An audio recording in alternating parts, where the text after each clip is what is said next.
आज हम देखेंगे अपने बीएससी नर्सिंग एंट्रेंस एग्जाम से रिलेटेड जो है अपने बायोलॉजी के चैप्टर वाइज हम एमसीक्यू को देखने वाले हैं। ठीक है, इससे पहले हमने फिजिक्स और केमिस्ट्री के चैप्टर वाइज जो क्वेश्चन है एमसीक्यू क्वेश्चन है उनको देखा था। आज से जो है हम बायोलॉजी के भी चैप्टर वाइज क्वेश्चंस को देखेंगे, जिसमें जो आज सबसे पहला जो चैप्टर है वह है लिविंग वर्ड। ठीक है, आज हम लिविंग वर्ड से रिलेटेड जो है एमसीक्यू क्वेश्चंस को देखने वाले हैं, जो कि इम्पोर्टेंट एमसीक्यू क्वेश्चन है। ठीक है, तो आइए चलिए स्टार्ट करते हैं अपनी वीडियो को। तो हमारा जो सबसे पहला जो क्वेश्चन है वो ये है कि growth in living things occur due to synthesis of. ठीक है, प्रोटोप्लाज्मिक सब्सटेंस के सिंथेसिस की वजह से होता है या फिर साइटोप्लाज्मिक सब्सटेंस के सिंथेसिस की वजह से होता है ग्रोथ लिविंग थिंग्स में, या फिर एपोप्लाज्मिक सब्सटेंस की वजह से होता है, या फिर बोथ ए एंड बी। ठीक है, तो आपको जो है करेक्ट आंसर बताना है इस क्वेश्चन का, जो कि आपका है growth in living things occur due to synthesis of. यानी कि जो जीव होते हैं, जो लिविंग थिंग्स होती है, उनमें जो ग्रोथ होता है वो किसके सिंथेसिस के वजह से होता है, आपको ये बताना है। तो आपका जो करेक्ट आंसर है वो है आपका option number D, both A and B. यानी कि प्रोटोप्लाज्मिक सब्सटेंस और साइटोप्लाज्मिक सब्सटेंस, इन दोनों की सिंथेसिस की वजह से जो है ग्रोथ होती है आपके लिविंग थिंग्स में। ठीक है, आइए चलते हैं अपने नेक्स्ट क्वेश्चन पे। हमारा जो नेक्स्ट क्वेश्चन है वो ये है कि who proposed phylogenetic system of classification. यानी कि फाइलोजेनेटिक सिस्टम ऑफ क्लासिफिकेशन किसने दिया था? जॉर्ज बेथन ने, जीडी हुकर ने, एगर एंड प्रेंटल ने, या फिर कार्लस लीनियस ने। तो किसने जो है प्रपोज्ड किया था यानी कि दिया था आपका फाइलोजेनेटिक सिस्टम ऑफ क्लासिफिकेशन? ठीक है, तो आपका जो करेक्ट आंसर है वो है आपका इग्नल एंड प्रांटल ने। ठीक है, यानी कि आपका जो ऑप्शन नंबर सी है वो करेक्ट आंसर है इस क्वेश्चन का। आइए चलते अपने नेक्स्ट क्वेश्चन पे। हमारा जो नेक्स्ट क्वेश्चन है वो ये है कि what is the name of the book written by Aristotle. यानी कि आपको उस किताब का नाम बताना है जो कि इनमें से अरिस्टोटल के थ्रू जो है लिखी गई है, उनके द्वारा लिखी गई है, आपको बताना है। सिस्टेमा नेचुरी, या फिर हिस्टोलिका नेचुरी, या फिर हिस्टोलिका एनिमेलियम, या फिर फिलोसफिया जोलोस्की। तो आपको बताना है कि इसमें से कौन सी जो बुक है वो अरिस्टोटल के थ्रू जो है लिखी गई है, उनके द्वारा लिखी गई है। तो आपका जो करेक्ट आंसर है वो है आपका हिस्टोलिया एनिमेलिया। यानी कि आपका जो ऑप्शन नंबर सी है वो करेक्ट आंसर है इस क्वेश्चन का। जो हिस्टोरिया एनिमेलियम जो बुक है वो अरिस्टोटल के थ्रू जो है लिखी गई है। ठीक है, आइए चलते हैं अपने नेक्स्ट क्वेश्चन पे। हमारा जो नेक्स्ट क्वेश्चन है वो ये है कि species plantarum was written by. ठीक है, स्पीसीज प्लांटेरम जो है किसके थ्रू रिटेन है, यानी कि किसके थ्रू जो है लिखा गया है? जूलियन हक्सले, या फिर जॉन रे, या फिर कैलस लीनियस, या फिर चार्ल्स डार्विन। तो किसके थ्रू जो है आपका स्पीसीज प्लांटेरम लिखा गया है?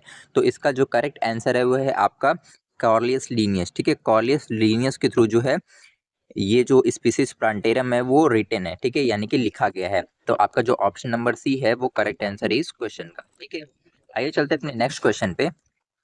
हमारा जो नेक्स्ट क्वेश्चन है वो ये है कि the term neosystematics was introduced by. यानी कि जो नियोसिस्टेमैटिक्स जो टर्म है वो किसके थ्रू जो है इंट्रोड्यूस किया गया था, यानी कि बताया गया था? लीनियस के थ्रू, या फिर जॉन रे के थ्रू, या फिर जूलियन हक्सले के थ्रू, या फिर जॉर्ज कर्वियर के थ्रू। ठीक है, तो किसके थ्रू जो है ये बताया गया था? तो आपका जो करेक्ट आंसर है वो है आपका जूलियन हक्सले। ठीक है, जूलियन हक्सले ने जो है नियो सिस्टमैटिक्स जो है टर्म को इंट्रोड्यूस किया था, यानी कि बताया था। ठीक है, आइए चलते हैं अपने नेक्स्ट क्वेश्चन पे। हमारा जो नेक्स्ट क्वेश्चन है वो ये है कि in eubacteria a cellular component that resembles eukaryotic cells. ठीक है, यानी कि यूकैरियोटिक यानी यू बैक्टीरिया जो होता है, ठीक है, उसमें कौन सा जो सेलुलर कंपोनेंट है वो रिसेंबल करता है यूकैरियोटिक सेल्स को? आपका राइबोसोम होता है, न्यूक्लियस होता है, सेल वॉल होता है, या फिर प्लाज्मा मेम्ब्रेन होता है? ठीक है, तो आपका जो करेक्ट आंसर है वो है आपका प्लाज्मा मेम्ब्रेन। ठीक है, प्लाज्मा मेम्ब्रेन जो है रिसेंबल्स करती है आपके यूकैरियोटिक सेल्स में सेलुलर कंपोनेंट को। ठीक है, आइए चलते अपने नेक्स्ट क्वेश्चन पे। हमारा जो नेक्स्ट क्वेश्चन है वो ये है कि the structure that help some bacteria to attach to rock and और होस्ट टिश्यू। यानी कि आपसे ये क्वेश्चन में ये पूछना चाहता है कि वो कौन सा जो स्ट्रक्चर है जो कि हेल्प करता है बैक्टीरिया को अटैच यानी कि चिपकने से किसी रॉक से या फिर किसी होस्ट टिश्यू से। ठीक है, तो आपका जो ऑप्शन है वो है जॉइड्स, या फिर एम्ब्रियाई, या फिर मीजोसोम्स, या फिर होल्ड फास्ट। ठीक है, तो आपका जो करेक्ट आंसर है वो है आपका फिम्ब्रियाई। ठीक है, फिम्ब्रियाई जो है अटैच होने में हेल्प करता है बैक्टीरिया की, या तो रॉक से या तो फिर होस्ट टिश्यू से। ठीक है, आइए चलते अपने नेक्स्ट क्वेश्चन पे। हमारा जो नेक्स्ट क्वेश्चन है वो ये है कि बैक्टीरिया आर या फिर were considered more as plant than animals because of presence of, किसकी प्रेजेंस की वजह से, स्मॉल न्यूक्लियस के या फिर प्लाज्मा मेम्ब्रेन के या फिर सेल वॉल के या फिर स्पोर फॉर्मेशन के। ठीक है, तो आपका जो करेक्ट आंसर है वो आपका सेल वॉल। ठीक है, प्रेजेंस ऑफ सेल वॉल की वजह से। ठीक है, आइए चलते अपने नेक्स्ट क्वेश्चन पे। हमारा जो नेक्स्ट क्वेश्चन है वो ये है कि bacteria flagella do not show ATPase activity and 9+2 organization. They are chemically made of। ठीक है, वो केमिकली किससे बने होते हैं आपका, पिलीन से, फ्लैजलिन से, बैक्टीरियन से या फिर ट्यूबिलिन से। ठीक है, तो आपका जो करेक्ट आंसर है इसमें वो है आपका पिलीन।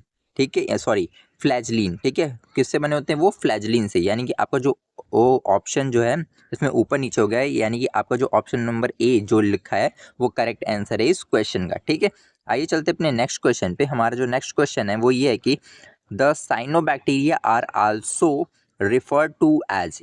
ठीक है, आपका जो पहला ऑप्शन है वो है प्रोटिस्टा, दूसरा है गोल्डन एल्गी, तीसरा है स्लाइमर्स या फिर ब्लू ग्रीन एल्गी। ठीक है, तो साइनोबैक्टीरिया को और किस नाम से जाना जाता है आपको ये बताना है। तो आपका जो करेक्ट आंसर है वो है आपका ब्लू ग्रीन एल्गी। ठीक है, आइए चलते अपने नेक्स्ट क्वेश्चन पे।